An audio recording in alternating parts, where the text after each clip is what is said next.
السلام عليكم ورحمة الله وبركاته. حبايب ميرو عاملين ايه؟ يا رب جميعا تكونوا بألف خير. فيديو جديد، والنهاردة بقى انسي ودعي القلي والتحمير والشوي والدخان واي حاجة صعبة في الدنيا. النهاردة الفيديو ده مسهلها لك. هنجيب البتنجان الرومي، ودي مش طريقتي، هقول لكم دلوقتي، هشرح واقول، بس صلوا على الرسول عليه افضل الصلاة وازكى السلام.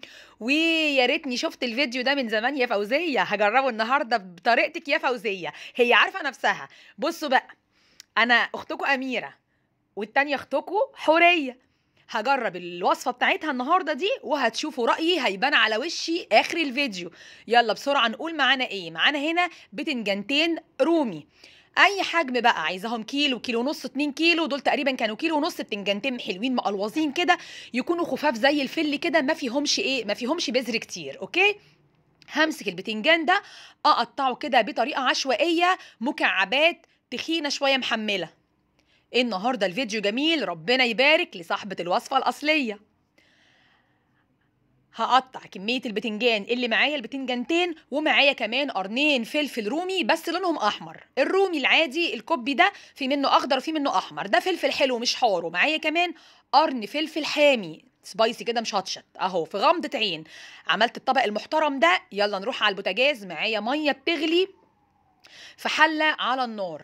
هروح انزل فيها معلقه كبيره ملح، ومعلقه صغيره فلفل اسمر، معلقه صغيره من الكمون، وهسقط فيها الكلام الحلو ده، الفلفل الرومي الاحمر والبتنجان بتاعي، وكمان قرن الفلفل الايه، قرن الفلفل الحامي. خلاص، والقرن الفلفل الحامي ده اختياري بس هيفرق جدا في الطعم، واقول لكم احنا بنعمل ايه. اهو هسيب البتنجان بتاعي ده يتسلق في الميه مع الفلفل ومع اللازم منه، وبعد 5 أو 7 دقايق بالكتير هتلاقيه استوى في غمضة عين. بيستوي حقيقي بسرعة جدا. طبعا مش طريقتي دي، طريقة الشيف هبة، أختنا معروفة على الفيسبوك وعلى اليوتيوب بحورية المطبخ. بعمل لك دعاية اهو يا ستي، رغم ان انت والله العظيم ما محتاجة دعاية، انا اللي محتاجة دعاية.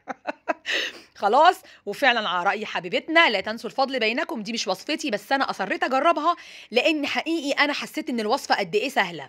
انا طلعت الكلام الحلو ده كله، البتنجان ده، على مصفى، صفى الميه اللي فيها، رحت حطاه في بوله غويطه، وبالهاند بلندر كده، اختكوا دراعها واجعها شويه فانا بستسهله. لكن لو ما عندكيش هاند بلندر عادي جدا، هو اصلا ما شاء الله عامل زي المربى.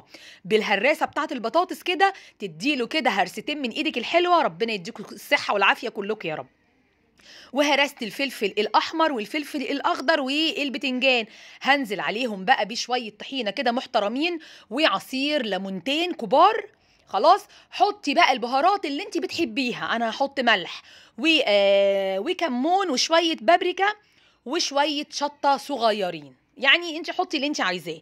عايزه تستغني عن معلقه التوم دي ما تحطيهاش، بس انا لقيتها اضافه حلوه جدا وادت للبابا غنوج بتاعنا طعم جميل. معلقه توم واحده مهروسه، فصين توم، ودول شويه كرات. ما كانش عندي بقدونس، هي حوريه حطت بقدونس، انا كان عندي شويه كرات قطعتهم اخضر كده. ودي معلقتين كبار من زيت الزيتون. وكولي احلى بابا غنوج في حياتك بسرعه البرق والله العظيم. ما اخد ال4 دقايق مده الفيديو ولا ال5 دقايق. حقيقي تجربة ناجحة 1000000%. تسلم ايديكي وعينيكي يا حبيبتي، صاحبة الوصفة الأصلية، حبيبتي وزميلتي. حلوة قوي قوي، ربنا ينفعنا جميعا ببعض زي ما انتفعتوا زي ما جربتوا وعجبني. حبيت انقل لكم التجربة، وهو فعلا يستحق التجربة. يعني اللي مش بتحب شوي البتنجان ولا الغلبة بتاعت البوتاجاز ولا كده، دي حاجة سريعة في الإنجاز.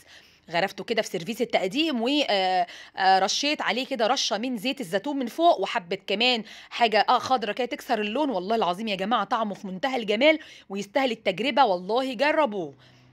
جرنشي بقى، جرنشي، ما العين بتاكل قبل الفم. من فضلكم لو وصلتوا لغايه هنا للدقيقه دي، اعملوا لي متابعه على الفيسبوك واشتراك في قناه اليوتيوب، الاتنين باسم السفيره اميره. واقول لكم ايه، اقول لكم السلام عليكم ورحمه الله وبركاته. اشوفكم في فيديو جديد كالعاده، حلو وسهل ومفيد. اتمنى تشوفي الفيديو ده يا فوزيه. السلام عليكم، باي باي.